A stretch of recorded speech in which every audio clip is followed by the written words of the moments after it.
What's going on, peeps? Ryan Williams ASC back with another video here, of course. Here to talk to you about the transfers. Of course, it's deadline day, and so far we've only made 2 transfers this window. Pardon me. Of course, before we get into the video, of course, if you're new to the channel, please make sure you like, share, and subscribe to the channel. Also, check out Ryan as well. Check out the Socially Outcasted series. Of course, I'll give you a little bit more in depth about my life. And of course, I want to help people out there that's been through struggles, you know what I mean? Mentally, physically, you know, been bullying, been mental health, you know, talking about good ups and downs, you know what I mean? Something relatable. And it gives you a little bit of an inside depth on me. Of course, Ryan Williams. So, of course, let's just get into it. Of course, we're going to also talk about Arsenal versus Burnley this weekend. Of course, we go out to Turf Moor. There will not be an easy game, of course, but our record at Turf Moor is very decent. Of course, remember that was the last game we played last season where we actually pretty much dominated that game. So let's just get into it. Of course, Pablo Mari, of course, we signed him on, initial known deal. Of course, Arsenal looking to pay the rest of the fees this summer. And listen, there's been a lot of talk about Pablo Mari. Of course, we've heard a lot of talk about this guy. Of course, this is the guy that played in that famous game against Liverpool versus, obviously, Flamingo. And obviously, Liverpool won that World Cup Club Champions match. And for a lot of people, you know, they're all saying reviews like, oh, he had Mane and Salah in his back pocket, etc., etc. But we all know Liverpool did the Liverpool thing and won the match. Now, of course, this guy, what can he bring us? Of course, stability. He's very tall, which is good. You know what I mean? We ain't really got many tall centre-backs. I think the only tallest centre-back we actually have is probably David Luiz, if I'm not mistaken. But yeah, just, you know, we want to see more of this guy, and hopefully this guy can actually bring us some defensive cover, because again, we've been lacking in defenders in general for a while. Do you know what I mean? Like, we have Socrates, who's been in and out. Do you know what I mean? He's getting on. David Luiz, very mixed emotions about him coming in this season, and you know, under Mikel Arteta, he has looked better. Mustafi, another player who looks indifferent, you know what I'm saying? And pardon me. On top of that, look, he got injured in the game against Bournemouth in the FA Cup, and he was stretched off. But luckily enough, it was only a sprained knee, so not much really to worry about.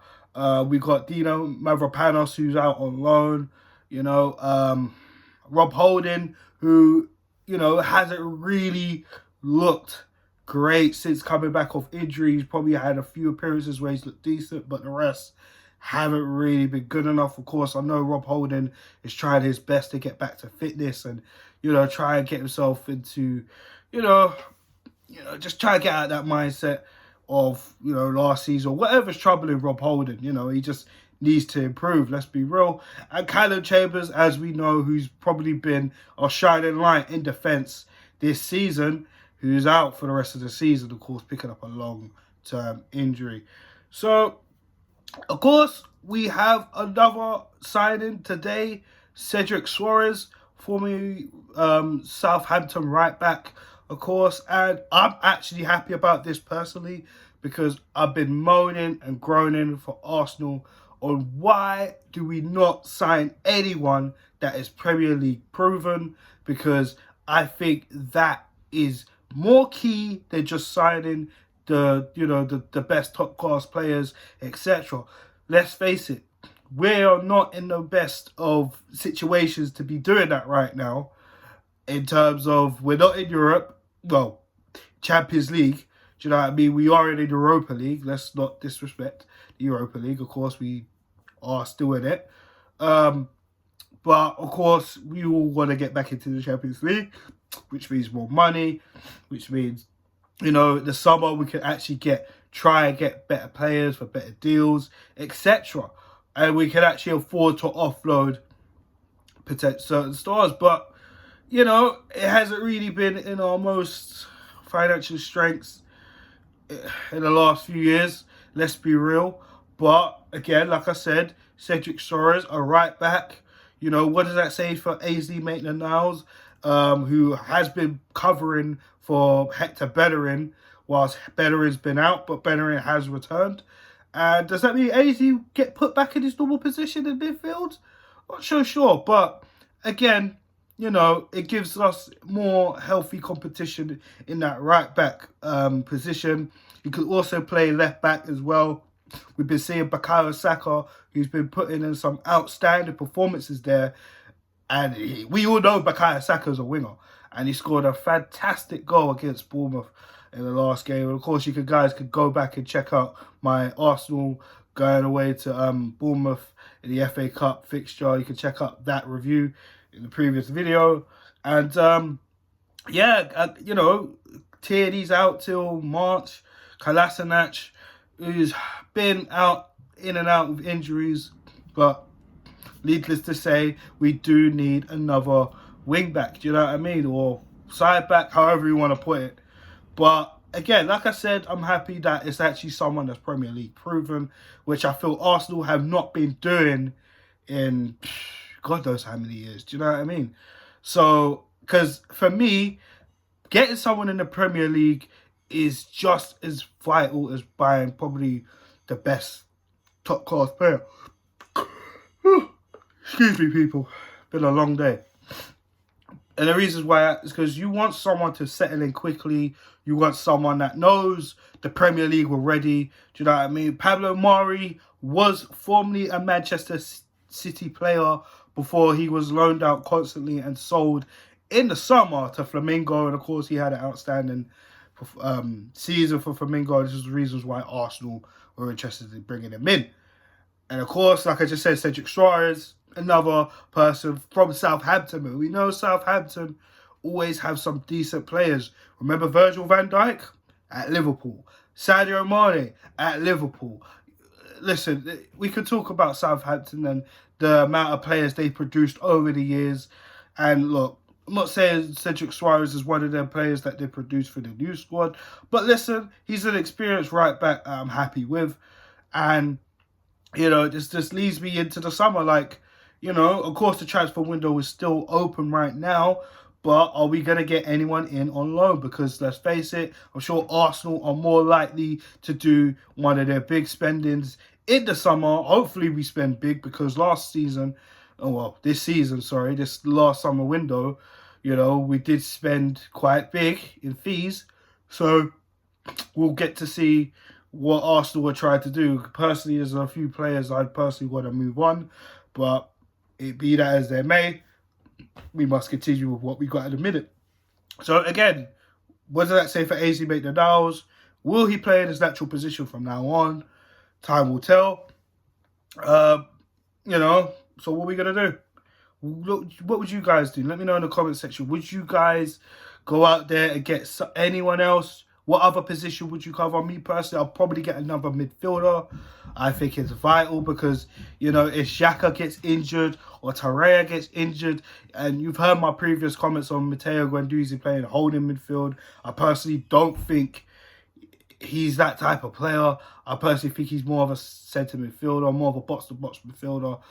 And holding cover, I personally don't think Guendouzi could do that. And I like Guendouzi, innit? But that's just my personal opinion. Again, if you disagree with me, let me know your thoughts in the comment section below.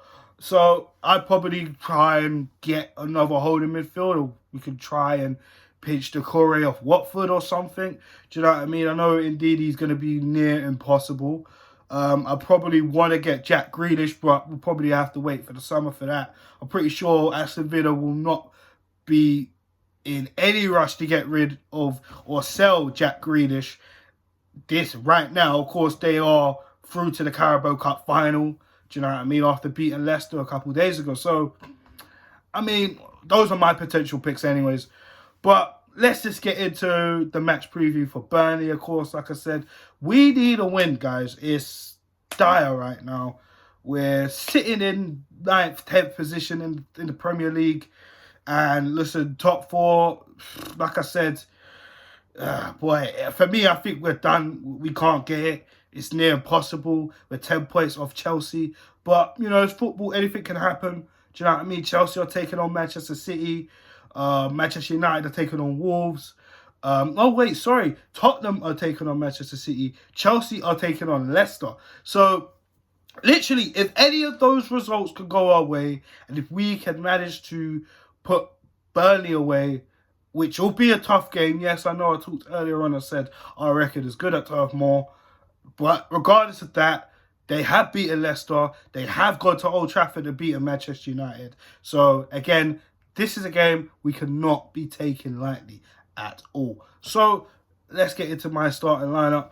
In goal, of course, Bert Leno's going to be in goal. Right back position, I'm going to give it to Hector Bellerin. I think he's been playing tremendous. Do you know what I mean? And of course, I don't want to drop Ainsley Maitland-Niles because he has looked great since Mikel Arteta has come in.